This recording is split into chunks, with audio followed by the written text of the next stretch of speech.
अकारण करुणा करने वाले भक्तवांछित कल्पतरु प्रीतित विनिंदित पीताम्बरधारी श्री बाल कृष्ण लाल की प्रत्यक्ष वाङ्मय प्रतिमूर्ति श्रीमद् भागवत महापुराण पाप ताप संताप को नाश करने वाली श्रीमद् भागवत महापुराण, भक्ति और मुक्ति को देने वाली श्रीमद् भागवत महापुराण और इस कलयुग में सभी जीवों को भवसागर पार कराने वाली श्रीमद् भागवत महापुराण है। आज कथा का षष्ठम दिवस, छठा दिन है। कल हमने बड़े ही आनंद के साथ भगवान की बाल लीलाओं का वर्णन सुना। कैसे कैसे भगवान ने अनेक अनेक बाल लीलाएं करी।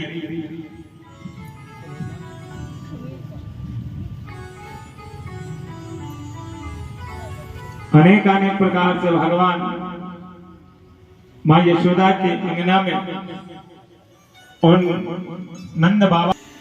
जैसा कि यहाँ 1 अप्रैल से श्रीमद् भागवत कथा का आयोजन महाराज प्रवीण कौशिक जी महाराज के मुख अरविंद से सुना जा रहा है, तो इसके बारे में बताइए आप कि किस प्रकार से आज की जो लीला है रुक्मणी विवाह, तो उस लीला में आप आज का कार्यक्रम क्या रहेगा? कल की कथा में हमने भगवान की बाल लीलाओं का वर्णन किया। आज भगवान गोवर्धन पर्वत को अपनी कन्नी अंगुली पर उठाएंगे। जब जब पाप इस पृथ्वी पर बढ़ता है तब तब भगवान अनेक अनेक अवतार लेकर इस पृथ्वी पर आते हैं और अधर्म का नाश करते हैं, धर्म की स्थापना करते हैं। इसी प्रकार से आज की लीला का वर्णन, भगवान की कथाओं का वर्णन है। भगवान का 16,108 विवाह हुए हैं, जिनमें पहला विवाह रुक्मणी महारानी के साथ हुआ। उन्हीं का प्रसंग आज हम सुनाएं। जैसे कि आज के युवा जो है वो नशों की ओर जा रहे हैं, तो कथा के माध्यम से आपने आज के युवाओं को क्या संदेश दिया है? कथा के मध्य में भी हमने कहा था और आज फिर से आप लोगों को बताते हैं। नशा का नाम लेकर के, भगवान का नाम लेकर के लोग जैसे आज की युवा पीढ़ी कर रही है कि भांग पीते हैं, धतूरा पीते हैं, गांजा पीते हैं, कहते हैं ये भगवान शंकर ने पिया। भगवान शंकर ने इस संसार में सभी विपदाओं को, इस व्याधियों को मिटाने के लिए भगवान ने इस चीज़ का पान किया, जैसे विष का पान किया, ना कि सबको ये कहा। इन युवाओं से हम यही कहना चाहेंगे, अगर नशा करना है तो भगवान के नाम का नशा कीजिए, जो एक बार चढ़ जाए तो उतरता नहीं है, और इन नशों से दूर ही रहें और भगवान के भक्ति का मार्ग अपनाएं। जहाँ भी जाता हूँ मेरी बात नहीं सुनी जाती, मतलब उसमें कि सबको ऊपर अधिकारियों को पैसा चाहिए। बैंक खोलने के लिए भी वो जनता की सेवा वैसे करते रहे, बहुत सोशल वर्कर बहुत थे, बहुत ज़्यादा सपोर्ट करते रहे सबको। अच्छा, जैसे कि अभी आपके जो भतीजे हैं ब्रिगेडियर मनीष शर्मा जी, हाँ जी, तो उनका स्वभाव कैसा है और धार्मिक किस प्रकार से उन्होंने इस आयोजन में? बहुत अच्छे, क्योंकि जो फादर और घर के जो संस्कार होते हैं, मेरे भाई को और सबको हमारे को भी, सबको हमारे फादर से संस्कार मिले। आगे जो मेरे भाई थे उन्होंने अपने बच्चों को भी वही संस्कार दिए हैं। वो भी धार्मिक, अब मम्मी का मन था तो उन्होंने कहा, सपोर्ट किया पूरा कि मम्मी आप करवाओ, हम आपके साथ हैं। माता जी एक बार बोलना पड़ेगा, राधे राधे। राधे राधे राधे राधे राधे राधे।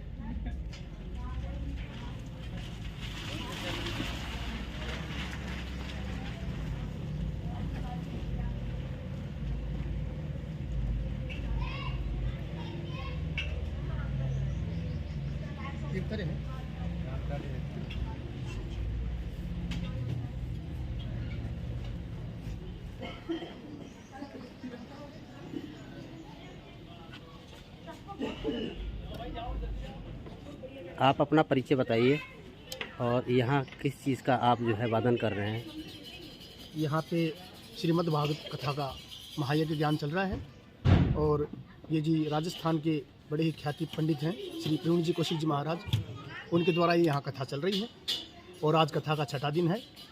ये उनके शिष्य हैं गुरु जी के, जो भजन कीर्तन करते हैं, उनके साथ पूरी पार्टी ये राजस्थान से आई हुई है। आज कथा का 6ठा दिन है। राधा रुक्मणी की शादी होगी भगवान कृष्ण की आज के दिन, और कल कथा का समापन है और यज्ञ के साथ संपूर्ण आहुति है। जय श्री राधे।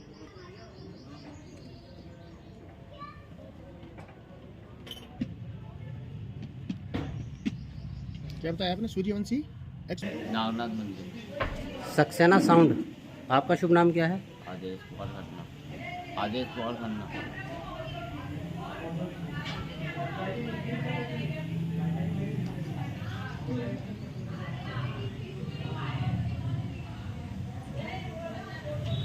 जैसा कि आप देख रहे हैं, श्रीमती राज शर्मा जी माता जी हमारे सामने हैं और थोड़ा सा अभी स्वास्थ्य खराब होने से थोड़ा आवाज़ हो गई है, तो इसलिए हम जानकारी इन्हीं के रिलेटिव हैं, इनसे लेंगे।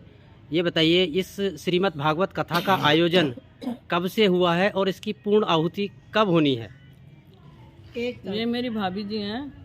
मेरे जो बड़े भाई थे मेजर रणवीर जी, उनको एक्सपायर हुए 10 साल हो गए हैं। तो भाभी जी मतलब उनके जाने के बाद भाभी जी बहुत परेशान थी, तो उन्होंने कई बार अपने मन में माना हुआ था कि मैं भागवत कराऊंगी, लेकिन उसके बाद इनकी तबीयत बहुत ख़राब रहती थी। कभी बेटे के पास, कभी बेटी के पास रहती थी बाहर ही। अभी भी दिल्ली में ही रहती हैं, क्योंकि बच्चे यहाँ पर अकेला नहीं छोड़ते ना। तो ये भागवत फिर आज, अभी भी तबीयत तो ख़राब है, लेकिन इन्होंने सोचा कि अब तो ज़रूर कराना ही है। तो 1 तारीख से 1 अप्रैल से शुभारंभ हुआ था भागवत कथा का, और तब से निरंतर चल रही है।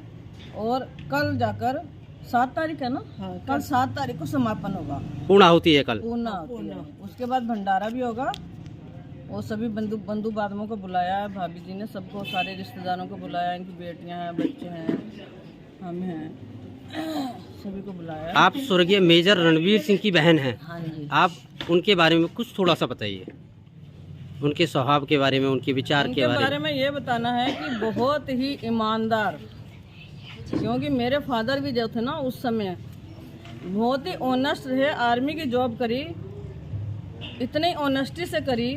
ढाका तक गए थे लड़ने, जब ये 71 की लड़ाई हुई थी, ढाका तक, चटगांव तक वो गए थे लड़ने के लिए। लेकिन बस उनको कई बार ऐसा होता था कि कुछ चीज़ें पसंद नहीं आती थी, तो वो बोल देते थे। उसके बाद उनको प्रेज भी मिली काफ़ी। मतलब एक बार की बात है, मेरी मम्मी गई हुई थी, बता रही थी कि हमारे गांव का ना एक वो थी, पोस्टिंग हुई थी उनकी वहाँ पर हैदराबाद में। तो मेरे भाई साहब उनसे सीनियर से, मेजर थे। तो मम्मी बता रही थी कि उन्होंने ना जो जवानों के लिए आता है सप्लाई का फ्रूट वगैरह, तो उन्होंने ना उनके घर भेज दिया। तो मेरे भाई साहब आए, उन्होंने पूछा ये फ्रूट किसने भेजा है? तो उन्होंने पूछा कि ये फ्रूट जो है उन्होंने भेजा है। तो उन्होंने कहा इसी से मैं टोकरा उठवा के मेरे बच्चे जो जवानों की सप्लाई के लिए ये फ्रूट आता है, जो सामान जवानों की सप्लाई के लिए आता है, उनको देने के लिए आता है, मेरे बच्चे इसमें एक भी फ्रूट का दाना नहीं खाएंगे, और उनको बोल दे कि आगे से मत ऐसे करना। मतलब इतने ईमानदारी से उन्होंने फिर यहाँ पर आए। फिर उन्होंने एक सैनिक बैंक खोलने की कोशिश करी, लेकिन उसमें भी रिश्वतबाजी इतनी, वो मन से बहुत परेशान थे कि जहाँ भी जाता हूँ